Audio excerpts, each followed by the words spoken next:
বাংলাদেশের বাণিজ্য, বিনিয়োগ ও অবকাঠামো উন্নয়নের অন্যতম প্রধান অংশীজন চীন। পদ্মা সেতুর রেল সংযোগ, কর্ণফুলী টানেল, শাহজালাল সার কারখানার মতো বড় বড় প্রকল্প বাস্তবায়নের সঙ্গে যুক্ত দেশটি।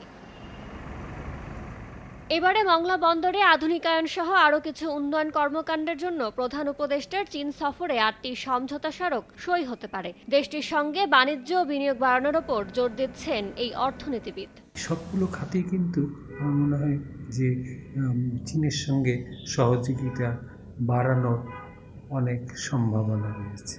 এই সফরের মাধ্যমে যে সুযোগটা যদি আমরা গ্রহণ করতে পারি, তাহলে এতে আমাদের অর্থনৈতিক উন্নয়ন যেমন ত্বরান্বিত হবে, তেমনি এটা একই ক্ষেত্রে অন্যান্য দেশ থেকে বিদেশি বিনিয়োগকেও আকৃষ্ট করতে সক্ষম হবে।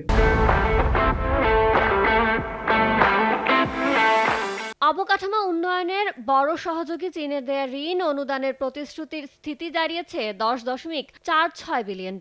বিপরীতে গেল অর্থ বছর পর্যন্ত ছাড় হয়েছে $7.33 বিলিয়ন। তবে ঋণের ক্ষেত্রে সুদের হার ও চার্জ বেশি এবং পরিশোধ সময় তুলনামূলক কম। তাই প্রধান উপদেষ্টার সফরে এ বিষয়ে আলোচনার ওপর জোর দিচ্ছেন অর্থনীতিবিদরা। দু দেশের মধ্যে নেগোসিয়েশনের ব্যাপার, নেগোসিয়েট করে সামগ্রিকভাবে কিন্তু এটা করা সম্ভব। উন্নয়নমুখী বিভিন্ন যেসব কর্মকাণ্ড, সেখানে তো আমাদের বৈদেশিক ঋণের দরকার।